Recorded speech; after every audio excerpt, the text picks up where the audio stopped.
What's happening, Bills Mafia? Ryan Thomas here. Of course, you are tuning in to the Thomas Take Sports Podcast, your home for all things Buffalo Bills.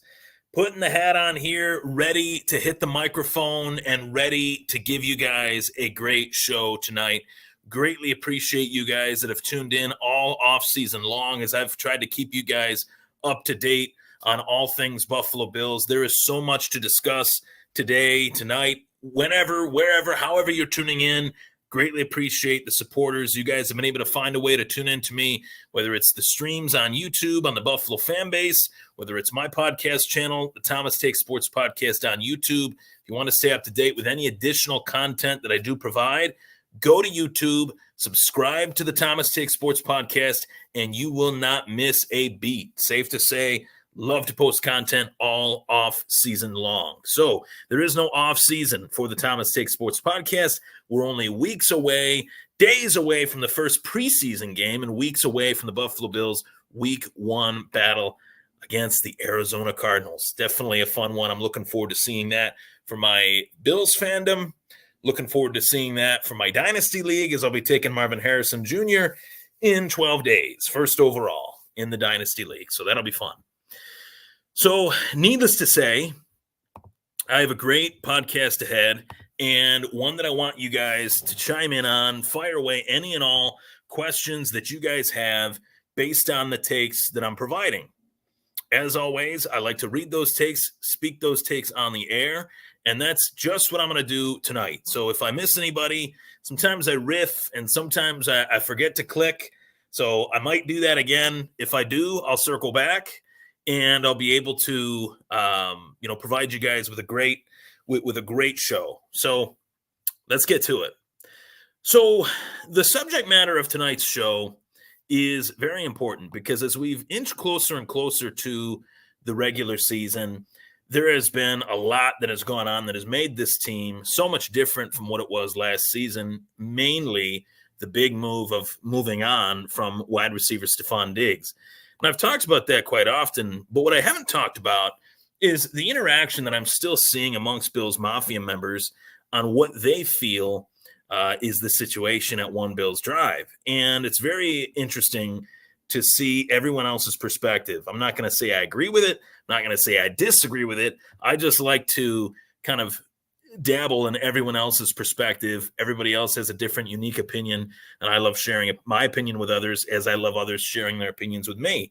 So at this point, I can honestly, though, gauge the conversation and say as of right now that the Buffalo Bills fans want more. The question is, are they going to get it?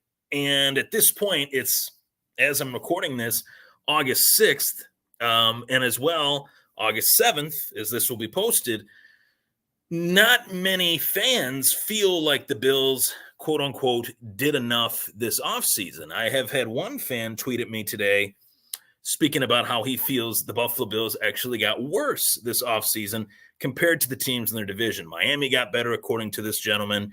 The Jets got better, according to this gentleman. And the Patriots got better, according to this gentleman. And the only team that might have regressed, albeit the best team in the division, still regressed in the Buffalo Bills. And I thought that was a very interesting take. I'm not saying I agree with it, as I mentioned moments ago. I'm not saying that I disagree with it, as I also mentioned moments ago. What I'm saying is perspective is everything. And I really like to kind of dive into my take on the takes of others on this show, which is what I'm going to dedicate to tonight. So as I kind of unwrap this take and look at this news and say, in what ways did the Bills not do enough? Yeah, they traded away Stephon Diggs.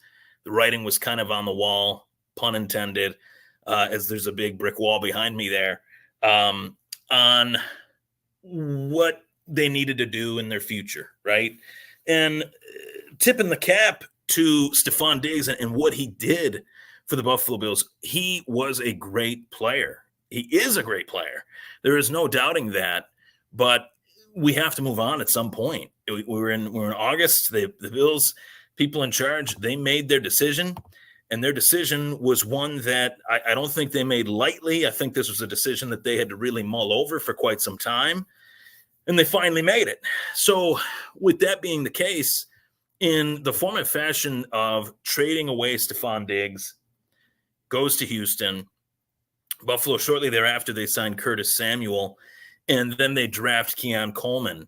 And the Coleman portion is where things, I think, are polarizing right now. I don't think, as I mentioned last week on the podcast, that there is a player right now on the Bills as polarizing as Keon Coleman. Some Bills fans love him, and some Bills fans are feeling like, I don't know if he's going to be the guy before he's even played a down of professional football with the Bills. So in my estimation, in my humble estimation, I feel like the Bills fans wanted more weapons. They want more than what the Bills already have. Now, each offseason is different. Each offseason is one where, you're going to have names come up that, shall I say, each offseason, a name that you least expect is going to come up. And that name is, in this offseason, Brandon Ayuk. And right now, as it stands, as I'm recording this, as I mentioned, Tuesday afternoon, 4:30 on a Tuesday, as this episode is pre-recorded. But as I mentioned, I will get to your comments regardless. Brandon Ayuk is a really good player. Brandon Ayuk is in his prime. Brandon Ayuk is coming off of a career year. Fortunately for him, that career year comes at a perfect time to where he's able to ask for more money from the team he plays for. And if they don't provide it, then he can just say, okay, well, find a way, whether you guys provide it, or whether a team outside of yourselves provides it and you guys trade me, find out what you need to get in exchange for my services. And then I'll vet that team and I'll be able to kind of gauge what they're willing to pay me. And the Cleveland Browns, the New England Patriots, those are the two teams reportedly that are in the lead right now per Mike Garofalo, as well as Ian Rappaport, as well as Adam Schefter. They've thrown out the Washington Commanders. They've thrown out the Pittsburgh Steelers. You get my point here. At no point were the Buffalo Bills mentioned for the services of Brandon Ayuk. And I understand why. I understand so much so why, because if the Buffalo Bills wanted to pay a wideout, they wouldn't have traded Stephon Diggs. They wouldn't have paid to have traded Stephon Diggs. That's how badly the Buffalo Bills want to be outside looking in on what is the new market for the wide receiver position. In 3-4 months' time, this market has drastically changed. This market has gone from being one that had, the elite getting elite money, but now we're seeing younger wideouts, the Amon-Ra St. Browns, getting the most money. As the quarterback market has changed, the wide receiver market has changed. The quarterback market's gone way up. The wide receiver market's gone way up. The running back market has gone way down. So Brandon Ayuk is in a peculiar position, and any fan that wants the Buffalo Bills to go out and trade for Brandon Ayuk, you got to understand that more needs to take place in order for the Buffalo Bills to make a move like that. Furthermore, this really great, I'd say, collective bargaining agreement that was signed during the last, somewhat almost strike of the NFL that stated, okay, we're not going to pay first-round players big bonuses. The days of Sam Bradford making $72 million on draft night are over. That's way too much money for a rookie player. It's going to ruin a team's salary cap. It's going to ruin a team's ability to get better by taking players that high. So we have to have a rookie wage scale. And that rookie wage scale is one that is going to greatly benefit the Buffalo Bills, as they're paying Josh Allen top flight money, and they're also paying a number one wide receiver, hopefully by then, as he's established himself, Keon Coleman, in very low money for NFL terms. And then Dalton Kincaid is also on a rookie contract. Kincaid's is one that requires, or allows, I should say, a fifth-year player option. He was drafted in the first round. Keon Coleman was not. So those are the things that I think are falling to the wayside when it comes to the fans' lust for the Buffalo Bills to just simply have more weapons. It's not that simple. If it was, every team would just go out and play the NFL free agency like it's Major League Baseball, where the teams that are the big markets can just go out and spend as much money as possible. We know that the NFL is not like that.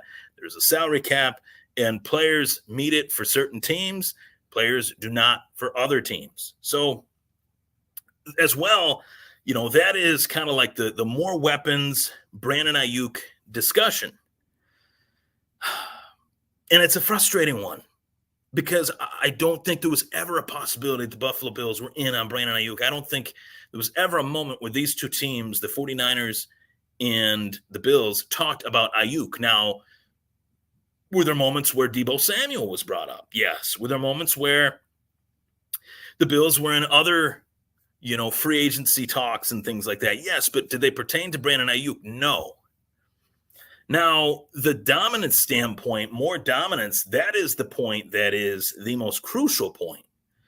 As I make that point on Brandon Ayuk, I want to talk about the more dominance aspect of things, where most Bills fans, and I echo this sentiment, this is one that I agree with wholeheartedly, that the Buffalo Bills have not achieved their full potential. They have not reached their peak ability.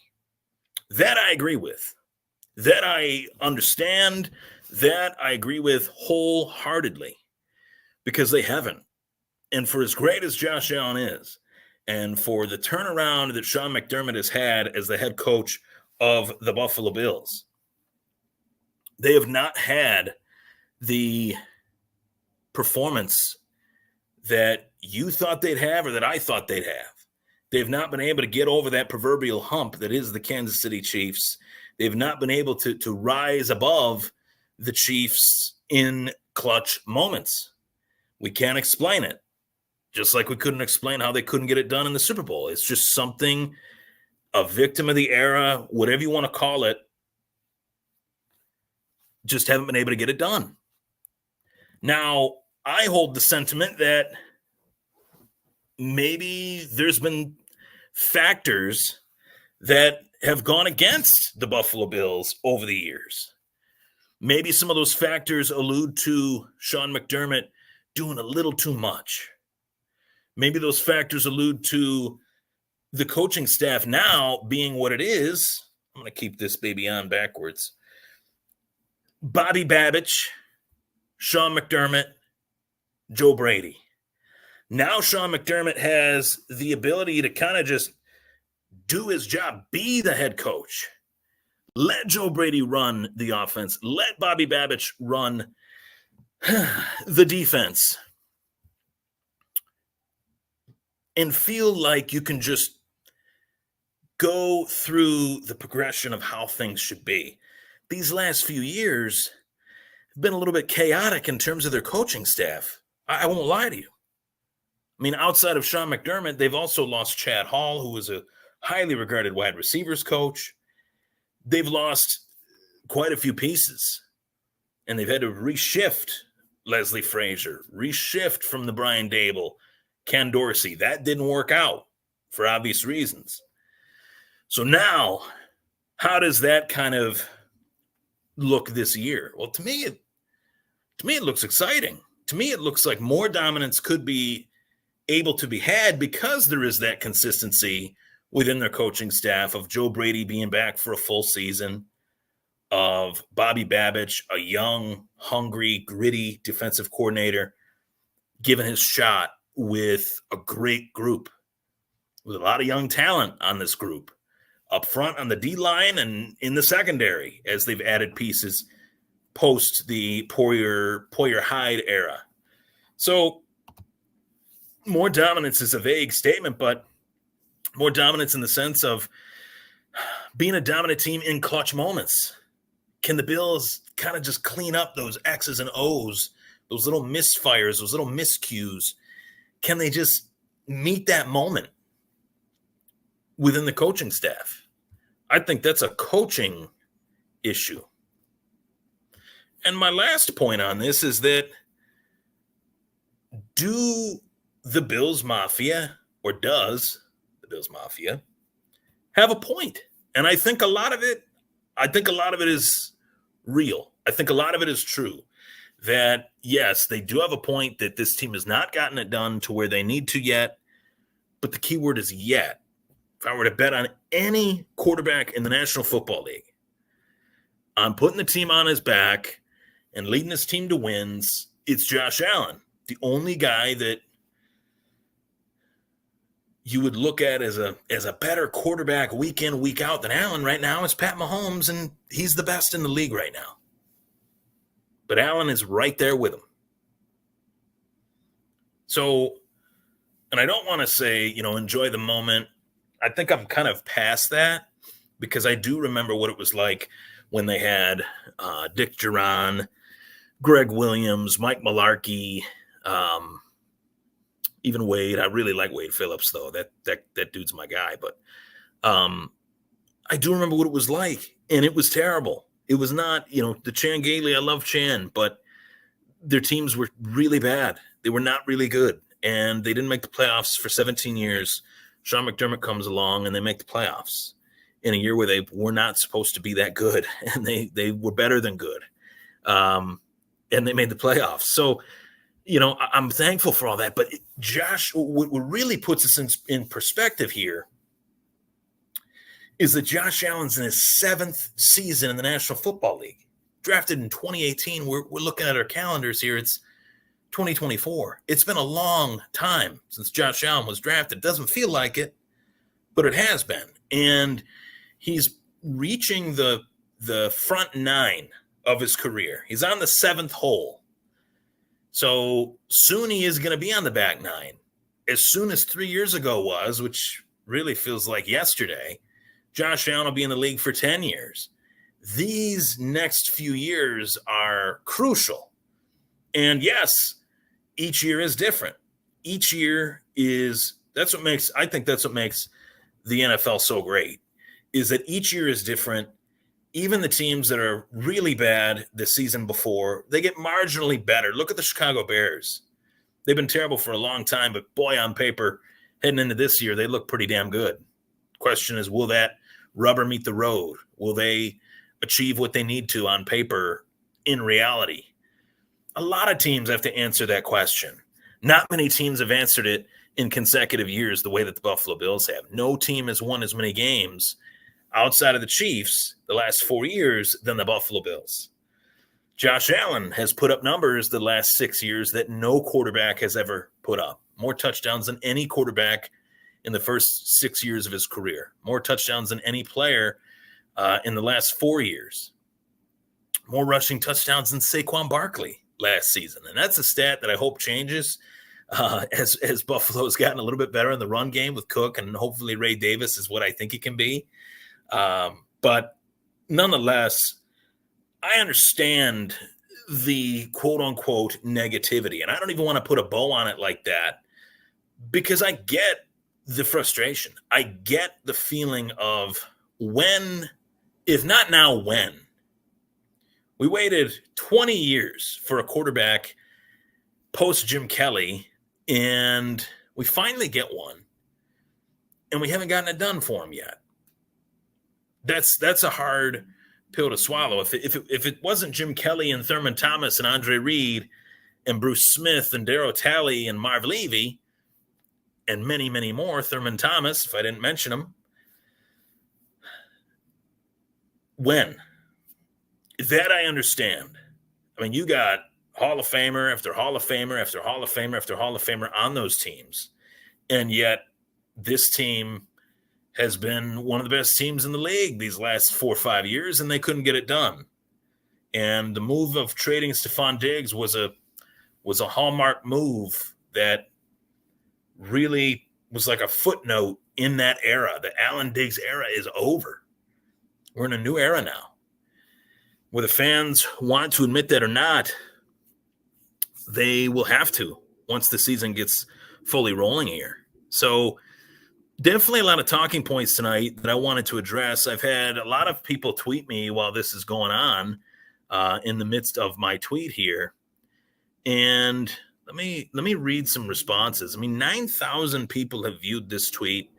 that I tweeted out yesterday night. At Ryan Thomas Take, by the way, that's the Twitter handle on the bottom left of the screen here, X handle as they say now. I don't think the Buffalo Bills want to pay a wide receiver top money. If they did, they would be already. I don't see the fit for Ayuk in Buffalo. Maybe it's just me, hashtag Bills Mafia. Now, I've gotten agreed by Tyler Hartigan. I think the Bills believe Keon Coleman will be their number one wideout by the end of the season. While it develops, Kincaid will be the main target. Underneath in slot routes to Samuel, Shakir, and Cook. Not a bad take, Tim. David Watson says, I love Shakir, but the only way they get Ayuk is probably trade Shakir plus draft capital and move Samuel to the slot and Coleman and Ayuk outside. That's a lot. I don't think they're trading Khalil Shakir anytime soon, David. AJ Laza says, I agree. San Francisco has beautiful weather, contending loaded team, lower taxes. He wants out. Talent-wise, it's a no-brainer, but if Buffalo wants to try to keep the vibes up, then I don't think Ayuk is the wide receiver one they want. So, a lot of people have, positive takes on this. And a lot of people look at it as the youth aspect of this team, I think, is actually a huge advantage for their future. The younger you get in this league, the better, potentially. Of course, on the field. But the younger you get in the league with this collective bargaining agreement, with this rookie wage pay scale, then you're in really good shape if those picks hit. The question is, can Kincaid and Keon Coleman hit at a level that can put the Bills over the top? If Keon Coleman and Dalton Kincaid can be the players that Brandon Beane and Sean McDermott and Joe Brady think they can be, then the Buffalo Bills are going to be very, very, very good again. I'm Ryan Thomas. Thank you so much for tuning in to the Thomas Take Sports Podcast tonight. I'll be back, of course, with plenty more. And I got a really great project that will be released next week. My 2024 Fantasy Football Insider will be released on RyanThomasTake.com. You will have to purchase it, but it will be worth every single penny to help you win your fantasy football league. $9.99. You'll get top 15 rankings at each position, draft cheat sheets, projections, bye-week sheets, bye-week schedule sheets, and much, much more. Really can't wait to finally get this done and released and posted, and I'll be sure to help you win your league. Thank you so much for tuning in, Bills Mafia. I'll see you next week.